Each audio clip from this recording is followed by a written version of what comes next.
All right, I am back to do my second installment of the 31-day tarot challenge. I'm going to do 6 through 12. I believe would be a good timing because it's. I'm still shocked at how long it takes to download these things to YouTube.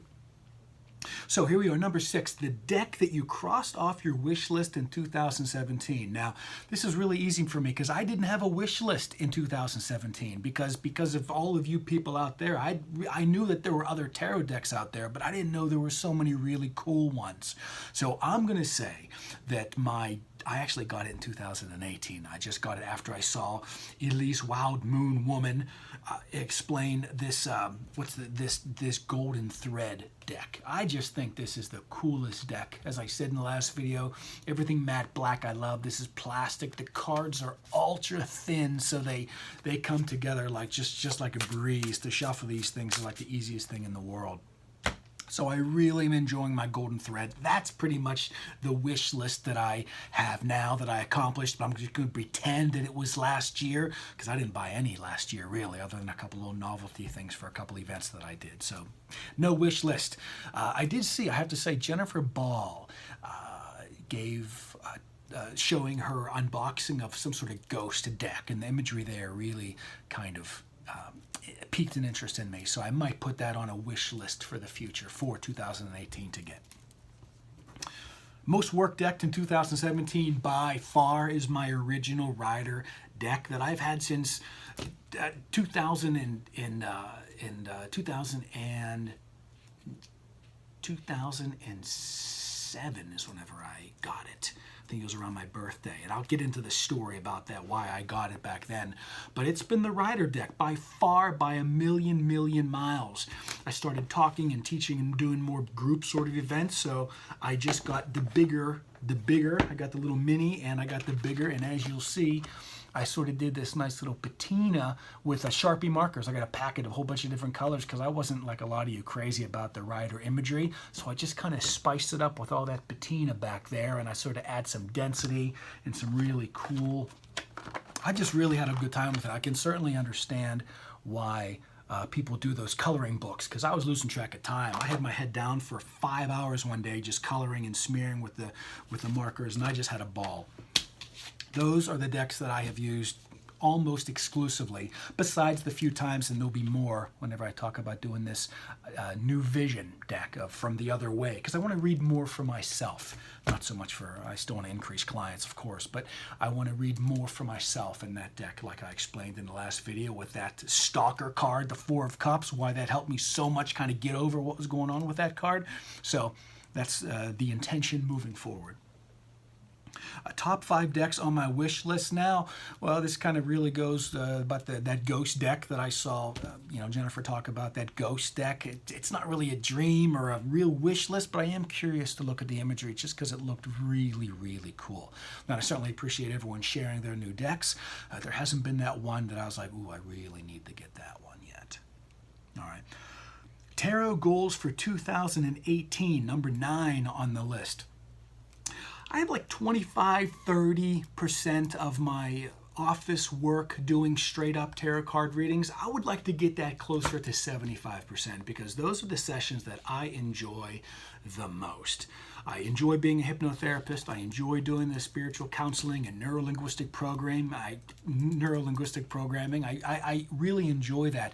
But whenever it comes down to just talking about the tarot, doing the sessions, finding the guidance, the support, the interest, the intrigue about kind of everything that's happening in your subconscious, kind of where we're headed in life, that sort of divination, spiritual type of work, I love the most. So I'd like to bring my career, my work more in balance with doing more what I love with working with the tarot cards. That's really my goal, to get my source of income from 25% of tarot up closer to 75%. And my days will even go quicker than they go now, I suppose. Oracle decks that you want to work with more. Oh, I skipped one. Okay, tarot decks that you want to work with more. Like I said, the one that I got, that I'm going to pretend I got last year, this deck with the golden thread, I'm going to be using that a lot more in the new year. Oracle decks, haven't really found that one that is really speaking to me. I know you guys are sharing yours, and I always appreciate looking through and going through and peeking about what the Oracle decks are all about coming in new, but I just haven't found that one. I've used the Angel Oracle deck. I usually pretty much spread them out as tarot cards. What's on top, what's happening with this, why is this influencing this way, what folds together. I use them like tarot cards, but there's really there's no wish list on the Oracle cards yet. What started you reading tarot, and why did you continue to read? Well, what started me was way back in, like I said, 1996 when I first moved here. It was because I just wanted to pursue a very vibrant acting, performing arts career from my hometown of Pittsburgh, Pennsylvania, and I just wanted to continue that here. And when I got here, I was admittedly overwhelmed and felt like I had many failures in just the first few months that I was here.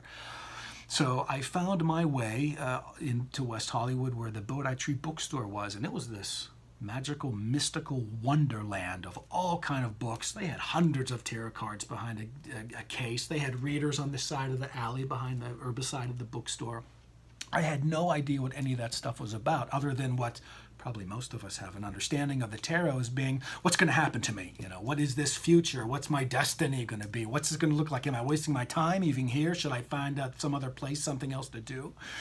It's funny how that completely changed over the period of the following couple years.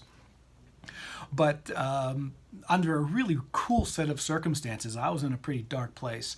I happened to find a $50 bill in my pocket that I have absolutely no idea how it got there, and it's not like there were $50 bills flying out of my wallet every day.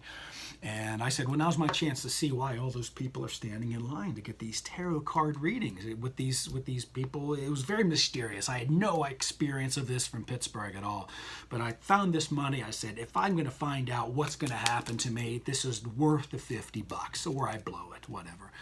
And what happened to me was absolutely incredible. I don't remember my reader's name, other than I just call him the nickname to this day, Gandalf. I haven't seen him since. Really super tall guy, long. He looked like Gandalf. And it wasn't at all what I expected. It was not at all what I expected the reading. There was so much inspiration and guidance, and I felt supported by the way that this guy was just reading these, what seemed to me obviously just random images. He was hitting everything spot on about sort of these patterns that I was exhibiting and the fears that I sort of had that I didn't share with him. And it was the most incredible experience. And he said, straight off the back, he said, look, Jeff, are you familiar with tarot? And I said, no, not at all. He says, look, this is not about being psychic. I'm not psychic. I just sort of understand what's going on. You sort of get out of the way and allow the pieces to come together, and then we sort of talk about what we're seeing. But there's a very systematic approach with a little bit of intuition, and I hope it changes your life as much as it's changed mine. Basically, that's how it went. And that's exactly what happened. He didn't tell me a future that was going to happen to me, but I was so impressed. I was so moved. I was so intrigued. I felt so supported by what these random images and how he was communicating them to me, as far as how I was in charge of what was coming out in my life. I said, how's the best way that I learn how to do what you do? He said, you know what, start with this particular book. And he gave me the name of the book. We'll be talking about that later in the next whatever challenge is coming up. And I got my very first deck at that very day, and that was this very deck here 20 years ago, and I've used it almost exclusively. I've colored them in since then, and they're much more cooler colors. Not that that's the best ever example, but it's just, you can really shade them in, alter them a little bit. I had little dots here to help teach and help remember things whenever I was learning cards in a new way, certainly with reversals. And I keep on reading, because the more I learn about them, the more insights I gain. It just follows me in this whole path of really interesting avenues of study. Through the tarot cards, it's got me into the study of quantum physics and how consciousness is controlled by this thing that we call subconscious and higher self, and how they interact through, understanding consciously of the cards. And it's just uncovered this whole thing, and which was much later called this law of attraction thing. And that movie called The Secret that everyone talks about, they're just talking about the tarot is what they're doing with the four suits, what you're doing, what you're feeling, how you're thinking, and how you're ending up in your world. And it just continues to blow me away. It continues to give me amazing insights. It makes me certainly a better hypnotherapist. It makes me have better understanding of where my clients are coming from, because we can identify and talk about the patterns that they have in their subconscious that keep on creating these realities that they don't want, but their subconscious is geared to just give them what's familiar. And then we work with that and create really cool changes. So career-wise, for me as a therapist, it's been instrumental and has given me a much deeper understanding. It's always just been marvelous for me learning the tarot, and I'll say it again in this video like I did the last, being introduced to this online community with so many other people and all your different takes on the cards. I love and appreciate how some people come into it a little bit differently, because that's how the cards work, right? They speak with how you understand them, and that's my whole rant. I don't even want to go there about how people think that there's one way to do this right. That drives me crazy, and I hope it drives you crazy too. I hope you're just learning the cards how you learn them, and then allow them to work through your own understanding and belief systems around them. That is a soapbox I can go on for days. But I will suffice it to say, let me stop right there, because this video is 11 minutes long, and you know how long it takes to download these things on YouTube. So I'm just going to cut it right here, tell you have a really good day, and I'll see you in the next video.